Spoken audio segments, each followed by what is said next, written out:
হাওড়ার লিলুয়ায় অগ্নিদগ্ধ হয়ে এক গুজরাটি মহিলার অস্বাভাবিক মৃত্যু হয়েছে। লিলুয়া স্টেশন রোডের শান্তিনগরে 12 নম্বর আবাসনের গ্রাউন্ড ফ্লোরে একাই থাকতেন অমৃতা জেঠনিয়া নামের ওই মহিলা। সম্ভবত মঙ্গলবার ভোরে রান্না করতে গিয়ে আগুন জ্বালিয়েছিলেন তিনি। তখনই কোনোভাবে ঘরে ছড়িয়ে পড়ে আগুন। অনুমান তাতে অগ্নিদগ্ধ হন অমৃতা। খবর পেয়ে পুলিশ ও দমকল এসে তাকে উদ্ধার করে হাসপাতালে নিয়ে যায়। ওই মহিলার মৃত্যু হয়েছে বলে পুলিশ জানিয়েছে।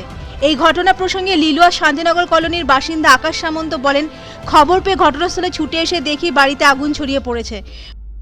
আমি পাশে বিল্ডিংয়েই থাকি, পাশে অ্যাপার্টমেন্টে থাকি। যখন আমি প্রথমে খবর পেলাম সঙ্গে সঙ্গে আমি 10-15 মিনিট পরে ছুটে আসলাম। দেখলাম যে বাড়িতে অনেক আগুন, ধুধু করে পুরো আগুন জ্বলছে, আর একটা মেয়ের চেঁচানোর আওয়াজ আমি শুনলাম। ঠিক আছে, তারপরে ফায়ার ব্রিগেডে সব তো খবর দেওয়া ছিল, লিলুয়া থানায়, লোকাল থানায় আমাদের খবর দেওয়া ছিল।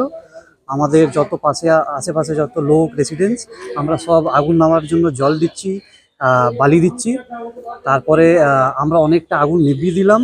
তারপরে ফায়ার ব্রিগেড এসে আগুনটা নামিয়ে ওনার বডি, যেটা আগুনে পুড়ে গেল, ফায়ার ব্রিগেড আর লিলুয়া থানার মধ্যে ওই বডিটা নিয়ে যাওয়া হলো।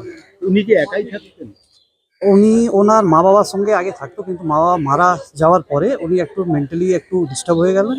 তারপরে উনি একাই এখন থাকতেন, আর একাই মানে এখন উনি কিছু সোর্স অফ ইনকাম ছিল, একটু মাথা ডিস্টার্ব হওয়ার পরে উনি কারোর থেকে আমরা সব হেল্প করে দিতাম, সোসাইটি সব বলে উনি নিজের বাসাবাস করতো। মানে জ্বলেছে এই কিচেনের ভিতরে, আগুন এখানে লেগেছিল, ওইখানে লেগেছিল। যখন আমরা জানলো তখন এখান থেকে জল নিয়ে পুরো আমি 1.5 ঘন্টা জল দিয়েছে, জল দিয়ে পুরো আগুনটা বুঝিয়েছে। তখন ওর দম করে ঢুকেছে, ঢুকে আবার আগুন লাগছে হালকা হালকা। তো কেন যত জিনিস ছিল সব নোংরা জিনিস ছিল, কাগজ ফাগজ গত্তা, ওই মানে কাপড় আছে, এরকম যখন কাপড় আছে ওইরকম ছিল। তো লাস্টে ওরা দেখেছে বডি ভিতরে আছে, মানে ভদ্রমহিলা, হ্যাঁ আগুনে পুড়ছে, পুড়ে গেছে। তো ওরা যখন এসে সব নেমে গেছে, হ্যাঁ। তারপরে ওরা গিয়ে এসছে, দেখেছে ওকে, মানে অ্যাম্বুলেন্স ওকে নিয়ে চলে গেছে। ওর বাড়িতে কে কে থাকতো? কেউ নেই। ওর বাবা মা, হ্যাঁ ওর বাবা মারা গেছে আগে, ওর মা মারা গেছে 7-8 বছর আগে। তারপর বাবা মারা গেল 5-6 বছর হবে, তারপরে মারা গেল। ঘরের ভিতর থেকে একটি মহিলার চেঁচানোর আওয়াজ শুনতে পাই।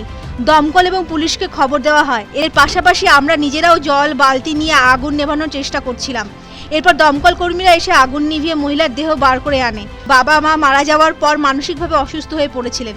বর্তমানে তিনি একাই থাকতেন। ওনার বাড়িতে বিদ্যুৎ এবং গ্যাস সিলিন্ডার ছিল না।